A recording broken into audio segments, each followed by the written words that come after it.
Vamos a compartir algunas reflexiones en torno a este libro de mi autoría titulado Un gran incendio, libro que vio la luz el año pasado, 2025, aquí en Argentina, y que recientemente ha sido editado en México, de modo tal que hago llegar nuevamente mi agradecimiento a los editores. Hicieron una edición hermosísima y entonces las personas que se encuentren viviendo allí y que deseen adquirir la obra sepan que ya pueden hacerlo.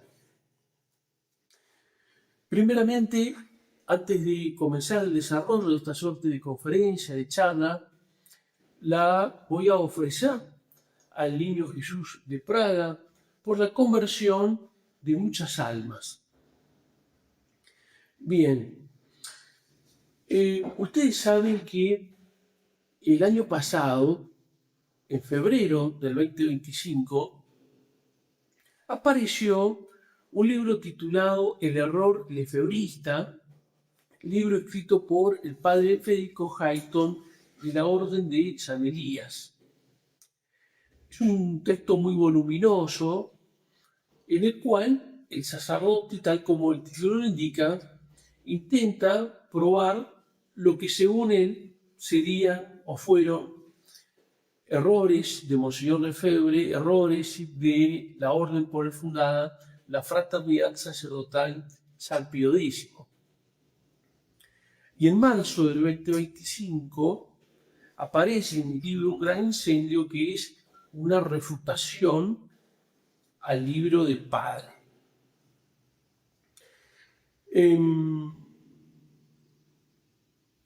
El texto del padre Federico Hayton no escatima de calificativos contra Monseñor Lefebvre y la Fraternidad por él fundada, al punto tal que, fíjense ustedes, los trata de modernistas. Entre otras cosas, yo he sostenido que el texto, el libro del padre Federico Hayton carece de lógica, y sostengo allí que principalmente lleva a cabo un recorte inadmisible consistente en presentar una sola faceta de la historia, de modo que Monseñor Lefebvre queda como un delirante, como un loco. Se aisló al obispo francés de la crisis tremenda de la iglesia que él enfrentó. En otras palabras, se vino a contar prácticamente nada de la crisis, y sí se buscó en el libro El error lefebrista mostrar cómo, en una suerte de suma antilefebrista, hasta la falla de la costura de la sotana del obispo francés. Es un proceder inadmisible donde en casi 600 carillas se da una pintura irrealista de lo que pasó. Del libro ha dicho muchas cosas, entre otras que sí quisiera destacar. Se estuvo ventilando que cito a personajes encumbrados, como por ejemplo a Cornelio Fabro, y que lo hago quedar como adherente a Monseñor Lefebvre. Esto es totalmente inverosímil, es una patraña, una gran mentira, puesto que desde las primeras páginas de mi libro soy yo quien me encargo en aclarar que voy a utilizar textos de personas que no tienen afinidad con Monseñor Lefebvre y con la fraternidad, pero que sí hablan, como Cornelio Fabro, de que hay una crisis tremenda en la iglesia. Cornelio Fabro habla de suicidio. Esto lo digo en contra del padre Federico Hayton, que según él sostiene que hablar de estado de necesidad general es una herejía, y una herejía de los lefebristas, como él los llama despectivamente. Ya vamos a profundizar con más detalle esto. Les quiero contar lo siguiente. Ustedes saben que años atrás se dio una polémica muy interesante entre el filósofo de fama mundial, Jacques Maritain, y el no tan conocido, al menos en ese entonces, mundialmente, el padre Julio Membiel, de aquí de Argentina, un eximio teólogo. Tuvieron unas diferencias doctrinales. Jacques Maritain descalificó al padre Membiel con terminología de grueso calibre, y el padre Membiel respondió y refutó a Maritain en varias de sus obras, diciendo, por ejemplo,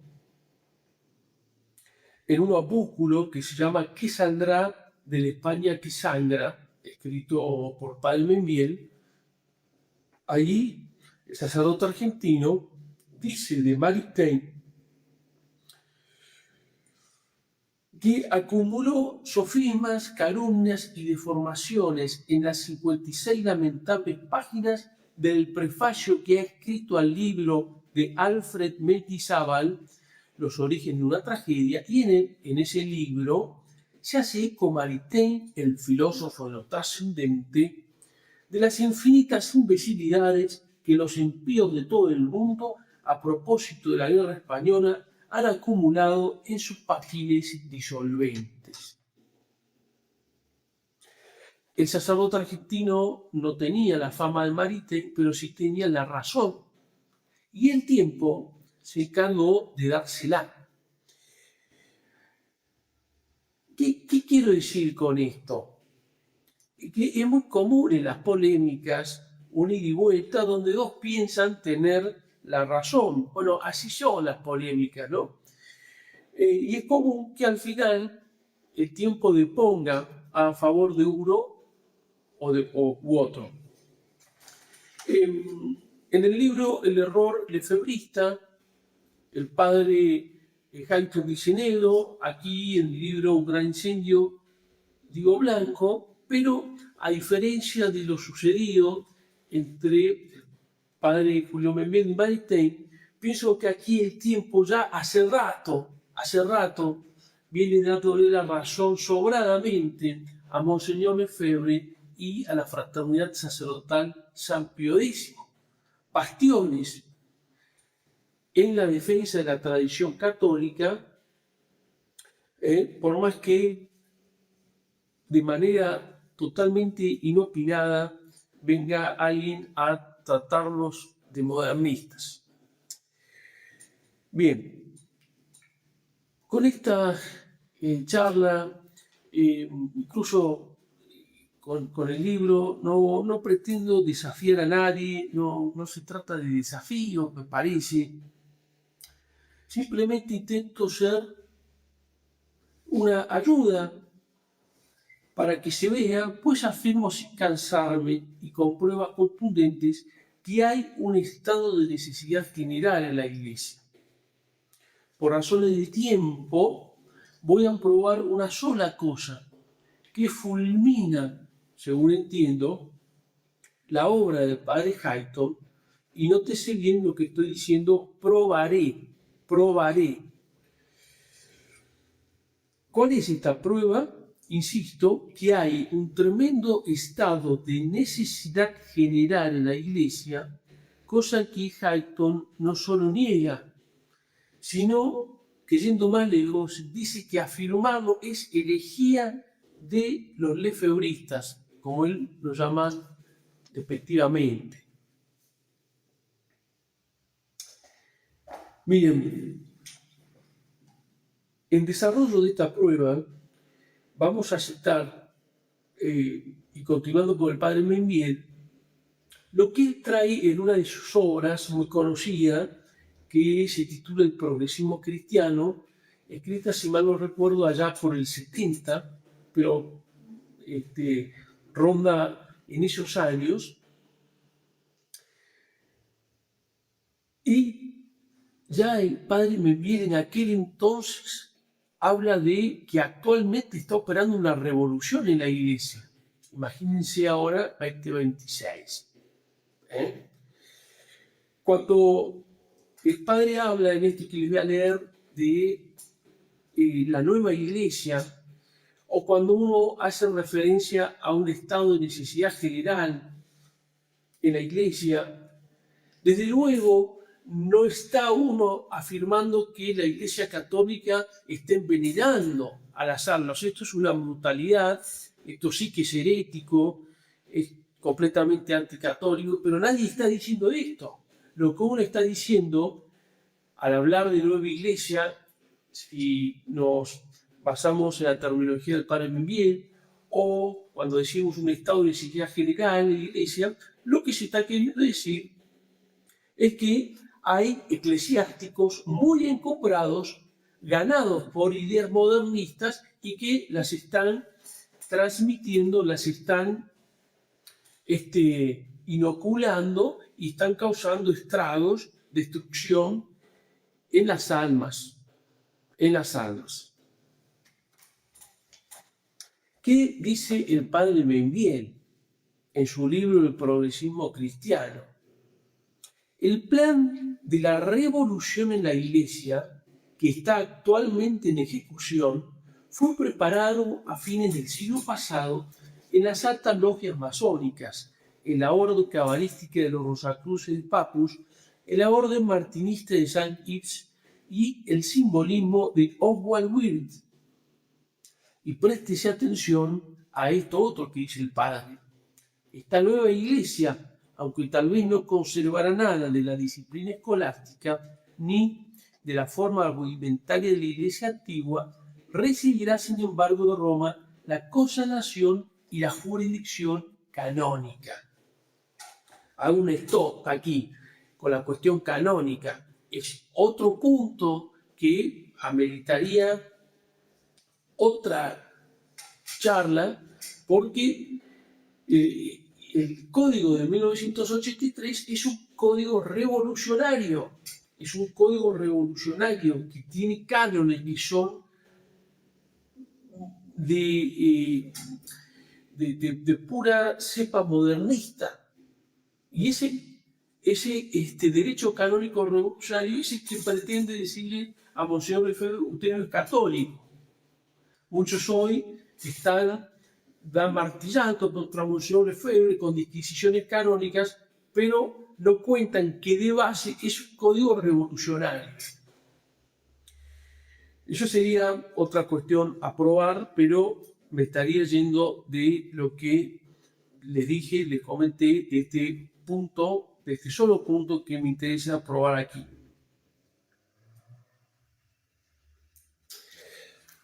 Miren lo que nos continúa contando el padre Membiel. Hay un apóstata, el abad Roca, y que dirige las siguientes palabras al masón ya aludido Wirth en 1891. Presten atención. Creo que el culto divino, tal como lo regulan la liturgia, el ceremonial, el ritual y los preceptos de la Iglesia romana, sufrirá próximamente una transformación en un concilio ecuménico que le dará la venerable simplicidad de la edad de oro apostólica, poniéndola en armonía con el nuevo estado de la conciencia y de la civilización moderna. El padre Membiel, entonces, muchos años atrás, ya le digo allá por la década de 70, habla en ese entonces, dice él, actualmente de una revolución operando en la iglesia. Una revolución operando en la iglesia. Veamos las palabras precisas del padre Hayton en su libro El error lefebrista, en lo que hace a este punto. Dice: de fondo está el error de creer que la iglesia, que es la esposa del divino Cordero, puede llegar a caer en un estado de necesidad, lo cual de suyo es herético, dice el padre Jaito. Y continúa diciendo, ¿cómo la iglesia caerá en estado de necesidad? Es un absurdo. ¿Cómo el arca de la salvación va a caer en estado de necesidad? Pero, ¿de dónde sacó Monseñor Lefebvre la delirante doctrina del estado de necesidad universal? No sabemos. Textuales palabras del padre Jaito. Bien. Nuestro Señor Jesucristo, si mal no recuerdo, en el Evangelio de San Lucas está, dice que ¿acaso cuando el Hijo del Hombre vuelva hallará la fe sobre la tierra? Y es Él quien fundó la Iglesia Católica. Y nos está diciendo que cuando Él vuelva hallará la fe sobre la tierra. También tenemos pasajes de las Sagradas Escrituras que nos hablan de que al final va a haber una gran apostasía y no soportarán la sana doctrina. El modernismo que desde el 62 al 65 buscó posicionarse en el Concilio Vaticano II y lo logró, y de ahí en adelante,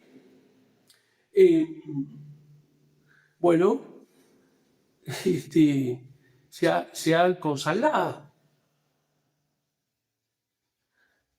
Y entonces se cumple de alguna manera, uno puede ver que no soportan la sana doctrina, no la soportan. Nuestra Señora en Nazaret, que estamos hablando de una aparición aprobada por la Iglesia, habla de que Roma perderá la fe y se volverá la sede del anticristo. Pero nuevamente, no está hablando de la Roma eterna, no está haciendo referencia a la Iglesia Católica, que es la esposa inmaculada del Cordero. Está haciendo referencia a una Roma terrenal, a eclesiásticos, insisto, repito, volcados, ganados al modernismo, que están ocupando altos cargos y que desde allí esparcen este veneno mortífero.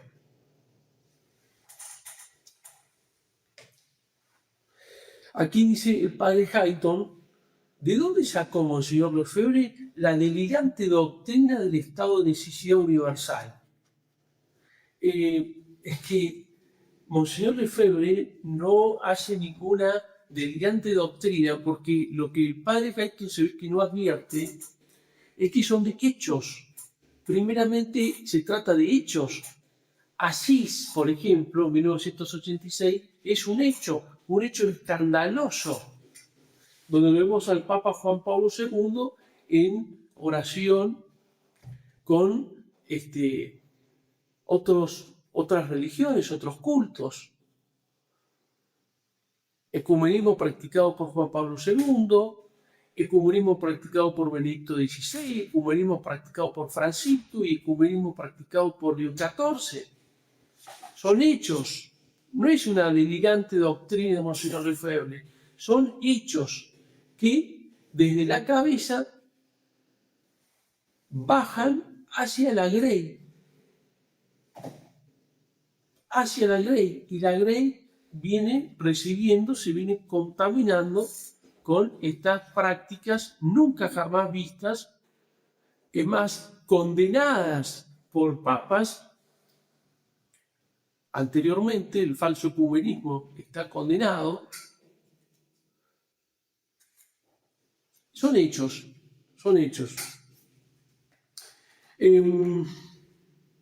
Es una verdad evidente que la cabeza maneja al cuerpo y no el cuerpo a la cabeza. Y es una verdad evidente que si la cabeza anda mal, el cuerpo anda mal. No es el dedo gordo el que decide embriagarse y entonces la cabeza se vampolea.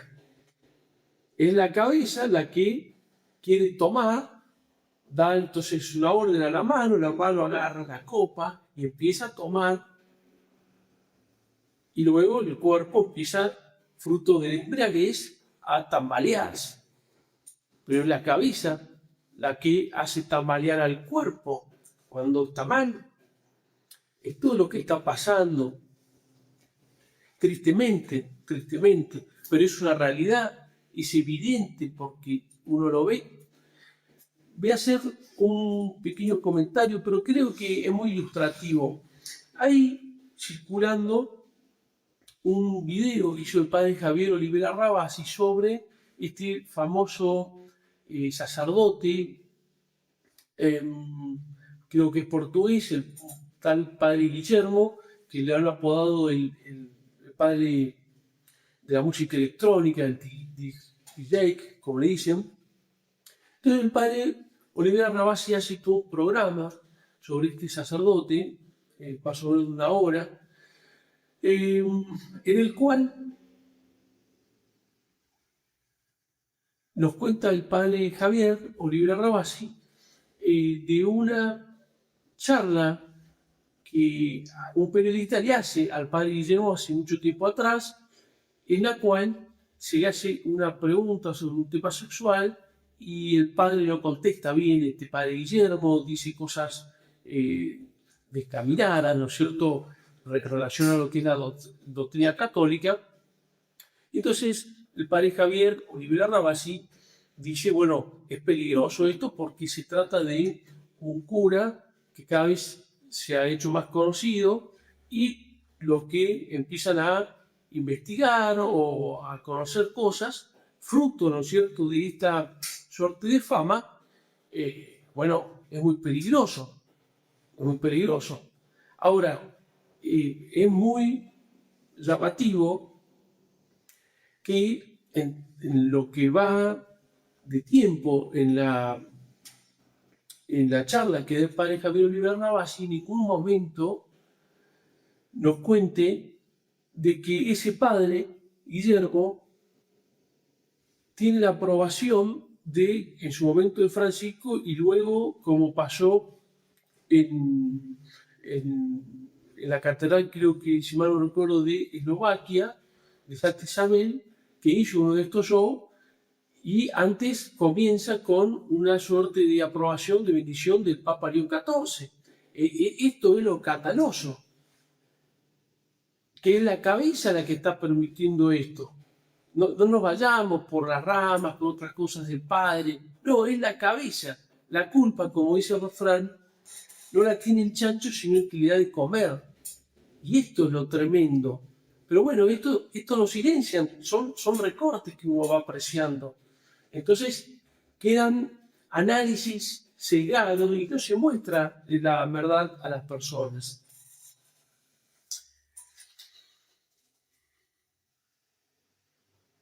Cuando se afirma que hay un estado de necesidad, insisto, un estado de necesidad general, nadie está diciendo que las puertas del infierno han prevalecido en la iglesia.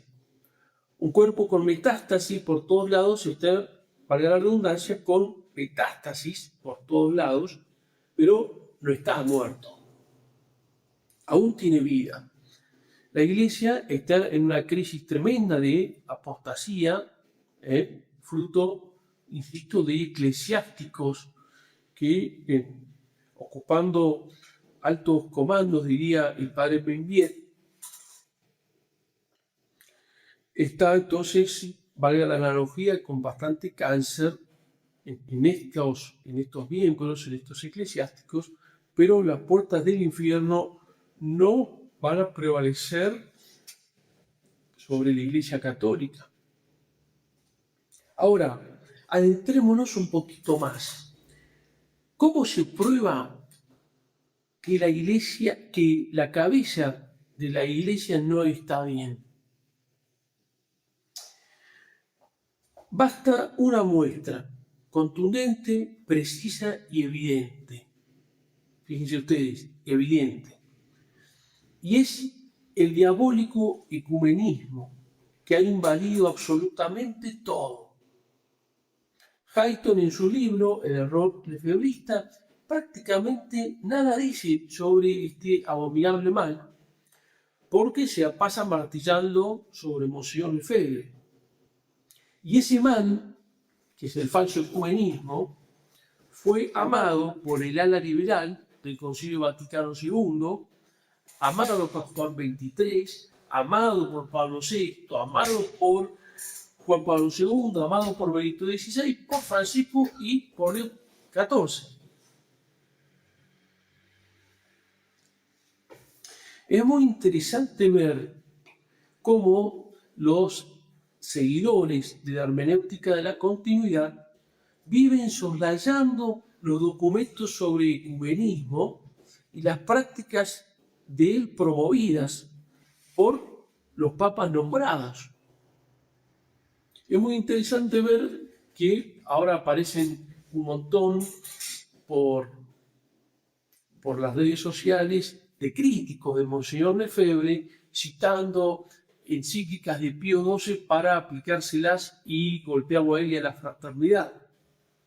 Silencio total de los documentos modernos, ya que siguen la hermenéutica de la continuidad, deberían aplicarlo para con Monseñor Lefebvre. Silencio total. Se van a Pío XII.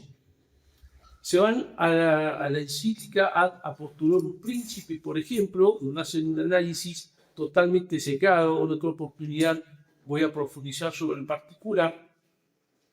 Y le quieren aplicar a Monseñor Lefebvre lo de la Iglesia Patriótica China.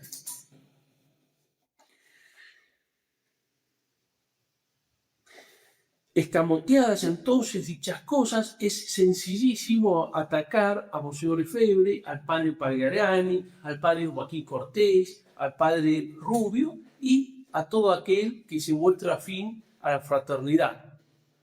Entonces salen haciendo desafíos, etc. Los padres de la fraternidad, los superiores, ya hace años vienen, ya están cansados, ¿no es cierto?, de decir las cosas como son.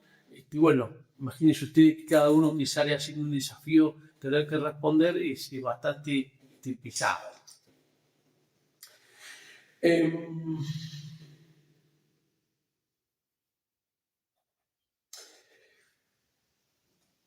Bien.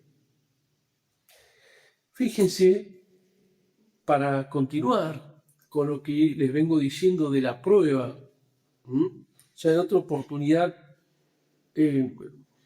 lo hemos hecho, ahora intentaré ser sintético porque quiero hablar con ustedes, compartir dos documentos muy conocidos y muy silenciados. Pero primero, veamos el documento del Concilio Vaticano II, Unitatis Redintegratio, en el punto número 1, dice: los discípulos del Señor piensan de diverso modo y siguen distintos caminos, como si Cristo mismo estuviera dividido. Llama discípulos del Señor a los jefes de otras religiones, discípulos del Señor. Esto es una aberración. Los verdaderos discípulos de Cristo piensan de la misma manera, tienen la misma fe. Por eso el texto de Unitatis Redintegratio se está fundando en una detestable novedad, que hay discípulos de Cristo fuera de la Iglesia Católica.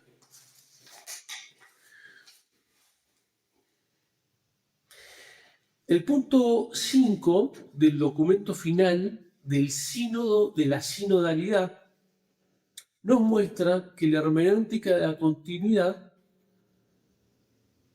es muy clara. Dice, el Concilio Vaticano II ha sido de hecho como una semilla sembrada en el campo del mundo de la Iglesia. Y esto se une con el punto 137 del documento final del Sínodo de la Sinodalidad, donde nos dice: entre los frutos más significativos del Sínodo 2021-2024 está la intensidad del impulso ecuménico, la necesidad de encontrar una forma de ejercicio del primado, que se abra ahora situación nueva. Es un desafío fundamental tanto para una iglesia sinodal misionera como para la unidad de los cristianos. El sínodo acoge con satisfacción la reciente publicación del Dicasterio para la Promoción de la Unidad de los Cristianos, el texto que se llama El Obispo de Roma. Es un documento firmado por Francisco, poco conocido. Si ustedes quieren, léanlo. Es tremendo porque alteran la doctrina enseñada en Concilio Vaticano I sobre la infalibilidad papal y el primado de Pedro. Tremendo, pero bueno. Juan Pablo II, en Unum Sin, también va a elogiar el ecumenismo moderno, no solo lo elogia, sino que lo practica. Por ejemplo, insisto, repetimos, en Asís del 86, Benedicto XVI también va a hablar elogiosamente sobre el ecumenismo modernista en el discurso ante el encuentro ecuménico en Colonia, Alemania, en el 2005, en el 2005.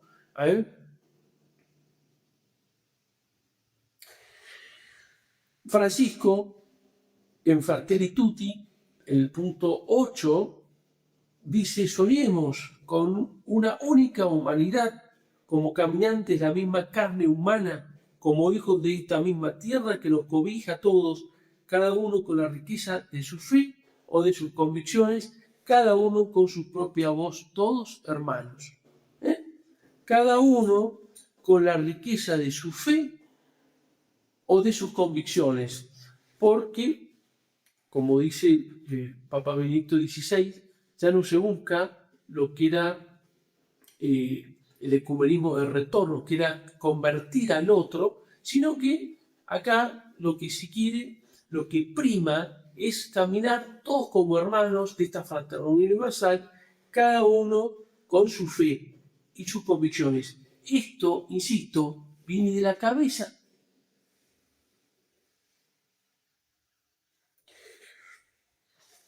Fiducia supplicans, en el subtítulo tercero, no en el punto 3, en el subtítulo tercero, que ese subtítulo dice las bendiciones de parejas en situaciones irregulares y de parejas del mismo sexo. Y el punto 31 de Fiducia supplicans, documento firmado por el prefecto de la doctrina de la fe, Víctor Manuel Fernández, y por Francisco. El punto 31 dice: en el horizonte aquí delineado se coloca la posibilidad de bendiciones de parejas en situaciones irregulares y de parejas del mismo sexo. Esto lo digo porque después salieron diciendo no se trata de bendiciones de parejas del mismo sexo, pero está escrito, les estoy citando, punto 31. ¿Y qué quiero decir con esto? Esto es una aberración, esto es una abominación que viene de la cabeza. A toda la Grey se le está dando algo envenenado como si fuera bueno, como si fuera católico. Por último, en cuanto a estos documentos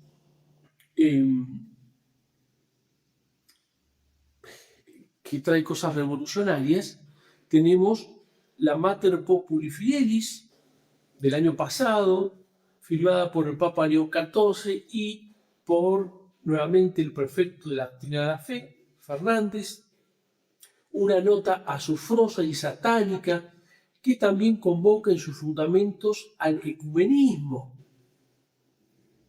ya que, según se dice en la presentación, el documento guarda una profunda fidelidad a la identidad católica y al mismo tiempo un particular esfuerzo ecuménico. Esta nota es tremenda, pienso que es de lo más tremendo que se ha dado, puesto que desaconseja la utilización de los títulos de corredentora y mediadora de todas las gracias, títulos que le corresponden a Nuestra Señora y es magisterio ordinario de la Iglesia.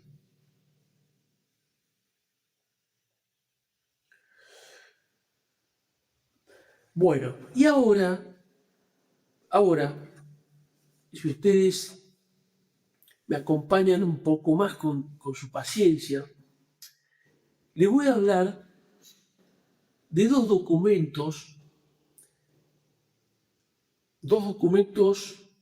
que vienen, insisto, desde arriba, desde la cabeza,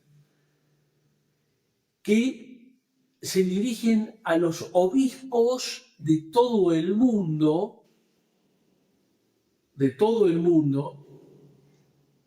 y que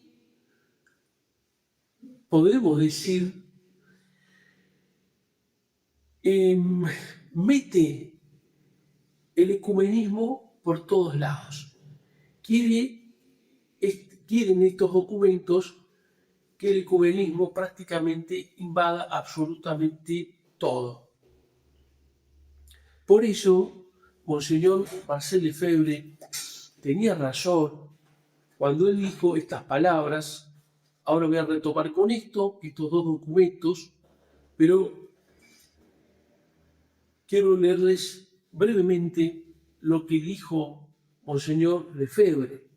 El error que hoy parece ser la fuente envenenada de todos los demás es el ecumenismo liberal, que se pretende católico, pero que es una encrucijada de herejías, como lo es el modernismo. Este ecumenismo es el que nos ha valido la falsa libertad religiosa y todas las reformas postconciliares más próximas al protestantismo que al catolicismo. Los resultados son la autodestrucción de la Iglesia, la ruina del sacerdocio, la profanación de la liturgia, la puesta en discusión de todos los dogmas de nuestra fe y el laxismo moral. Esto lo dice Monseñor Lefebvre. Claro que el padre Guyton ataca todo esto, ¿no es cierto? Ya vimos que sostener un estado de necesidad general, según él, es algo herético cuando las pruebas sobran, las evidencias sobran. Y en refrendo de lo que dice Monseñor Lefebvre y de esto que estamos diciendo, le voy a hablar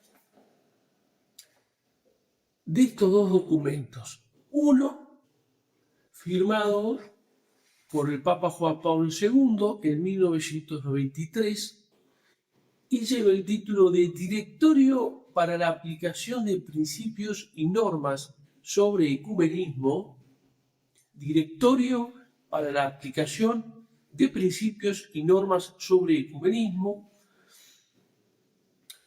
Repito, este documento data de 1993, firmado por el Papa Juan Pablo II y que se dirige principalmente a todos los obispos del mundo, Y el otro es una suerte de actualización de esto, aprobado por Francisco en el 2020 y se titula El obispo y la unidad de los cristianos, también conocido como Vademecum sobre Ecumenismo 2020.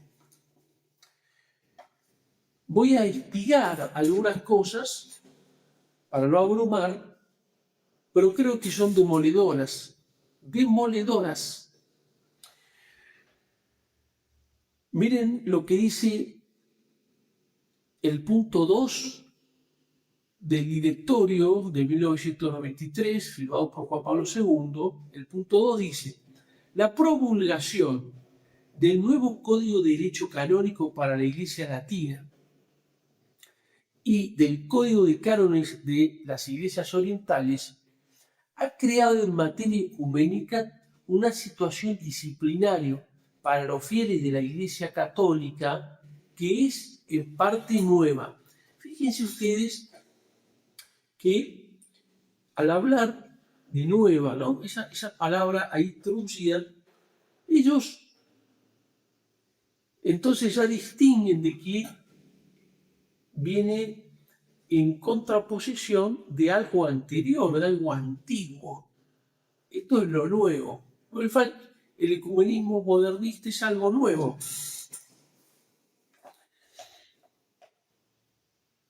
Del mismo modo, continúa el punto 2, el Catecismo de la Iglesia Católica, publicado recientemente en 1992, incluye la dimensión ecuménica como parte de la enseñanza básica para todos los fieles de la Iglesia, Padre Hayton. La dimensión ecuménica como parte de la enseñanza básica para todos los fieles de la Iglesia. Catecismo de la Iglesia Católica. Punto 2, Padre del Directorio, aprobado por Juan Pablo II. El parágrafo 2 nos habla de la urgente necesidad de una mayor participación de todo el pueblo de Dios, Padre Hayton, de todo el pueblo de Dios en este movimiento ecuménico.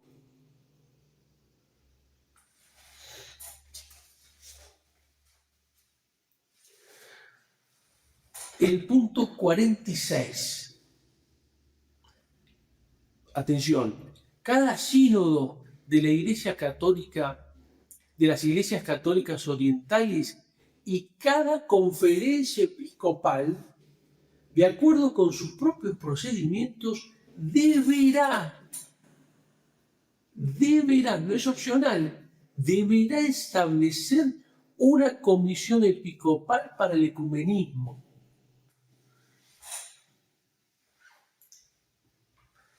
Ecumenismo en todos lados, ya vamos a ver.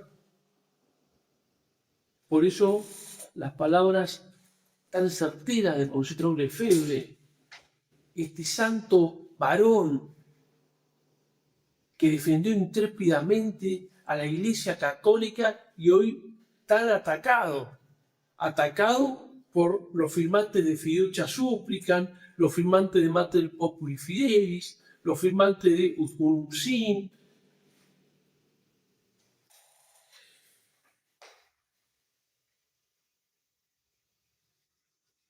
Miren el punto 54. Para cumplir con estas funciones ecuménicas, el Consejo Pontificio para la Promoción de la Unidad de los Cristianos emite en ocasiones directivas y directrices aplicables a toda la Iglesia Católica. Fíjense ustedes si no hay un estado de necesidad general. Este ecumenismo invade todo, es un veneno que ha invadido todo. El punto 61 habla de ecumenismo en la catequesis. El punto 62, ecumenismo en la liturgia. El punto 63, ecumenismo en la vida espiritual. Y por favor, atención al punto 68. La escuela de todo tipo y nivel debe dar una dimensión ecuménica a su enseñanza religiosa.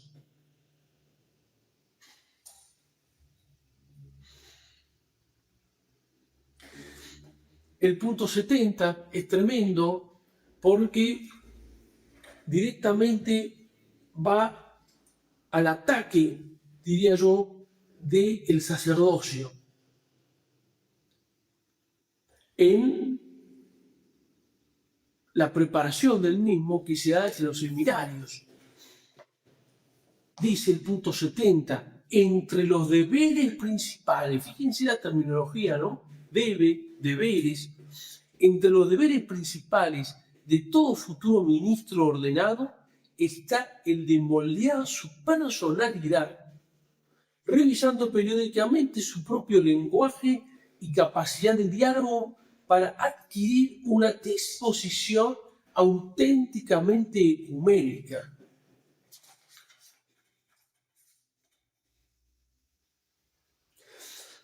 '72.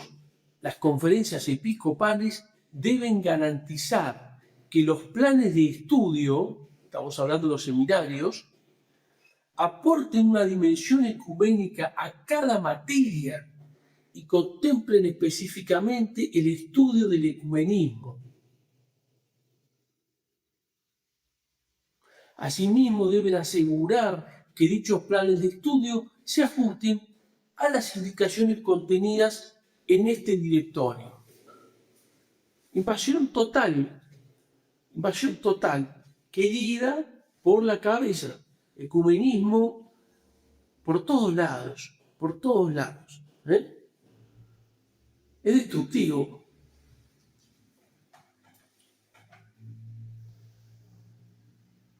El punto 91, la formación doctrinal y la experiencia de aprendizaje no se limitan al periodo de formación, sigue hablando de los seminarios, sino que requieren un continuo ayornamiento de los ministros ordenados y trabajadores pastorales en vistas de la continua evolución dentro del movimiento ecuménico.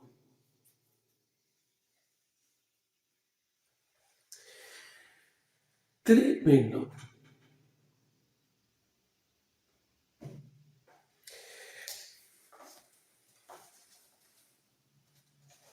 Paso ahora a leer el documento de Francisco, titulado El Obispo y la Unidad de los Cristianos, que como ya le dije, también conocido como Vademecum Ecuménico 2020.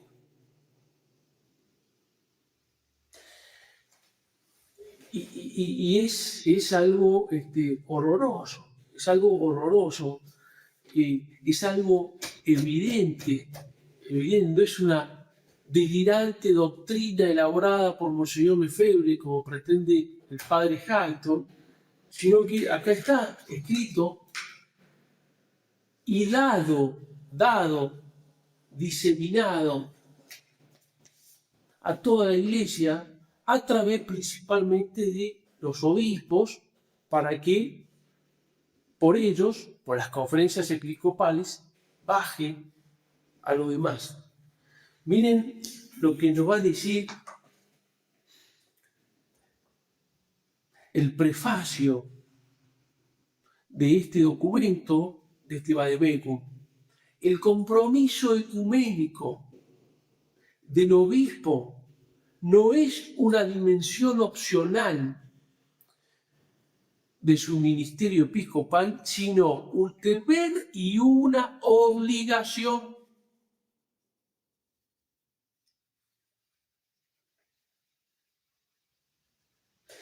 Miren lo que dice el punto 4.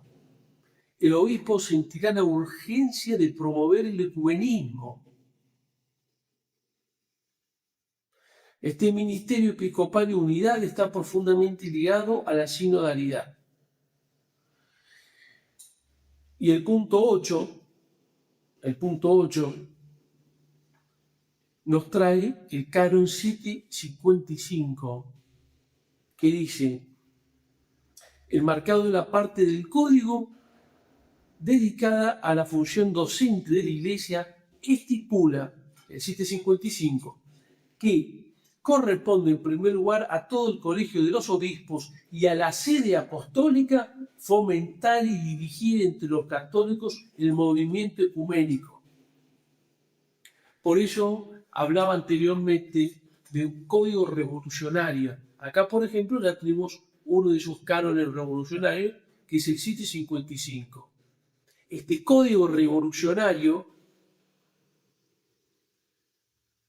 es el que le dice a Monseñor Lefebvre: usted es católico. Había mucho para decir, pero lo dejamos ahí a la cuestión canónica.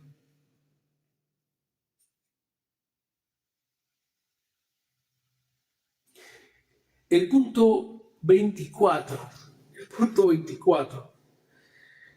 El padre Hayton, que en el libro El error lefebrista no escatimó epítetos de calificaciones contra Monseñor Lefebvre y la orden por él fundada, los trató con toda la gama que puede haber del protestantismo. Y el punto 24, padre Hayton, del Vademecum, aprobado por Francisco para todos los obispos de la Iglesia Católica y que ustedes silencian, dice: la conmemoración del 500 aniversario de la Reforma en 2017 fue también un ejemplo de esa purificación de la memoria. El documento titulado Del conflicto a la comunión, católicos y luteranos, padre Halcón, se preguntaron cómo podían presentar sus tradiciones, evitando que sirvan para acabar nuevas trincheras entre cristianos y diferentes confesiones. Y descubrieron que era posible adoptar un nuevo enfoque de su historia. Lo que sucedió en el pasado no puede cambiarse. Lo que sí puede cambiar con el paso del tiempo es lo que se recuerda del pasado y el modo que se ha de recordar. El recuerdo hace presente el pasado, aunque el pasado como tal es inalterable, la presencia del pasado en el presente sí es alterable. Bueno, además de ser un lenguaje con unas galimatías impresionantes, es una reivindicación de el luteranismo.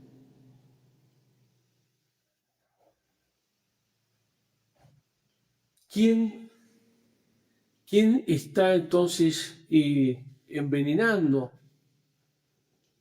Monseñor Lefebvre, la Fraternidad Sacerdotal San Pío X, que con denuedo lucha para mantener la sana doctrina católica, o eclesiásticos encumbrados, papas liberales, que de puño y letra están dando estas cosas para que de alguna manera todo se empape con esto.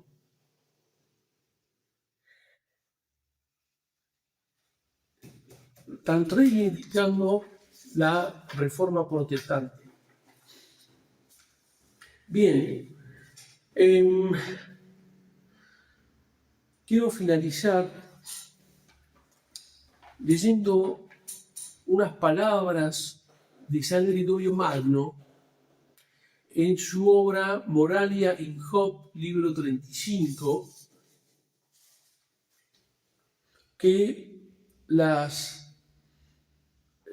oí por primera vez en febrero de este año, me impactaron mucho. Las citó el padre Monkeberg en un sermón que dio, y como le digo, me quedaron grabadas muy profundamente y se las quiero compartir. Dice San Gregorio Magno, hablando de lo que sucederá en los últimos tiempos, en estos tiempos, se retirará el poder de los milagros, será quitada la gracia de las curaciones, desaparecerá la profecía, disminuirá el don de una larga abstinencia, se callarán las enseñanzas de la doctrina, cesarán los prodigios milagrosos.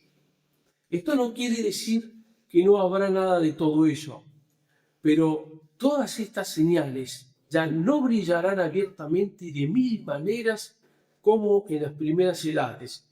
Será incluso la ocasión propicia para realizar un maravilloso discernimiento.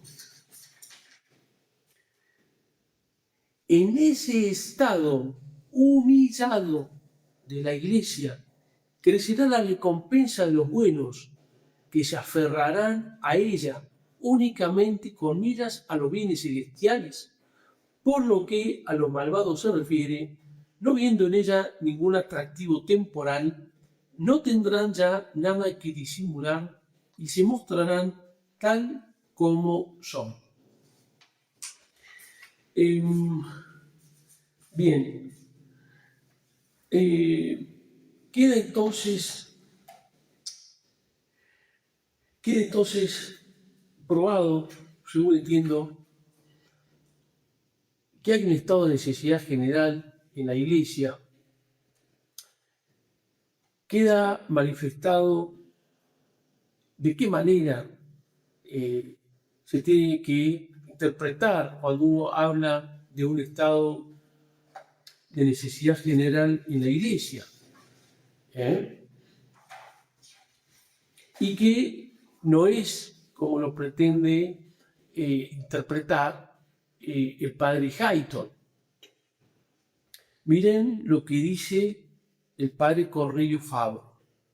A ningún perspicaz observador de la Iglesia Católica se le puede haber escapado en los últimos años que ésta ha batido un camino incluso suicida en lo que respecta a la cura de las almas.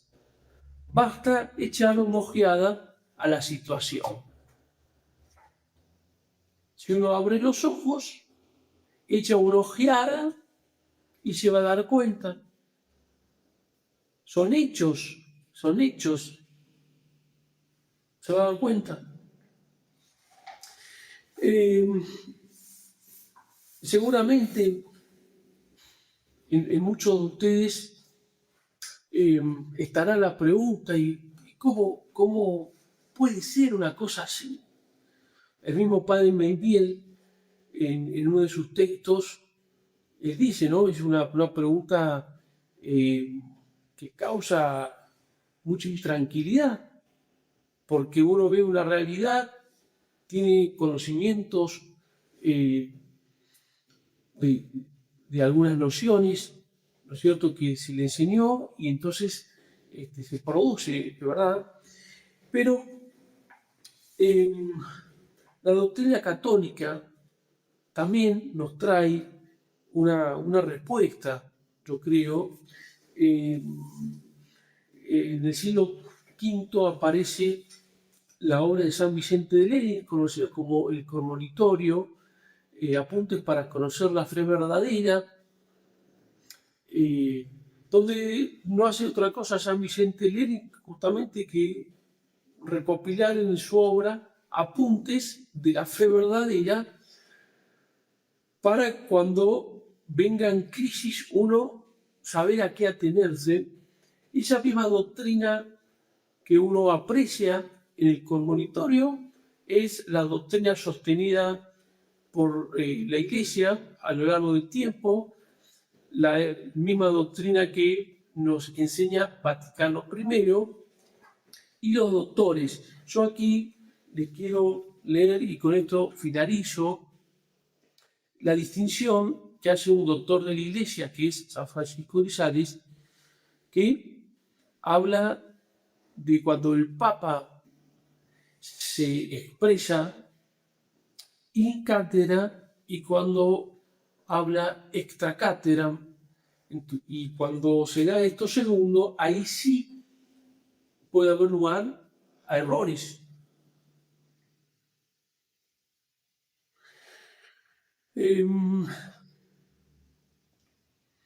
Dice el Papa, no puede equivocarse in cátedra, pero sí extra cátedra.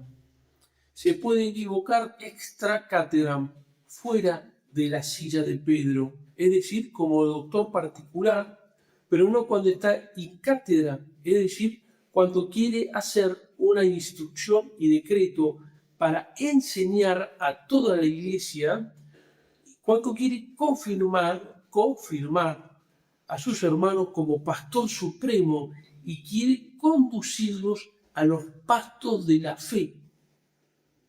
Porque en estos casos no es el hombre el que determina, resuelve y define, sino que es el Espíritu Santo bendito quien, por el hombre, según la promesa hecha por nuestro Señor a sus apóstoles, en Juan 16:13, enseña toda la verdad a la iglesia. Espero entonces poder de alguna manera contribuir, ilustrar, ser, si así Dios lo quiere, en su providencia, un instrumento para aportar un poco de luz en esta gran confusión que estamos viviendo todos. Bueno, aquí quedo. Muchísimas gracias.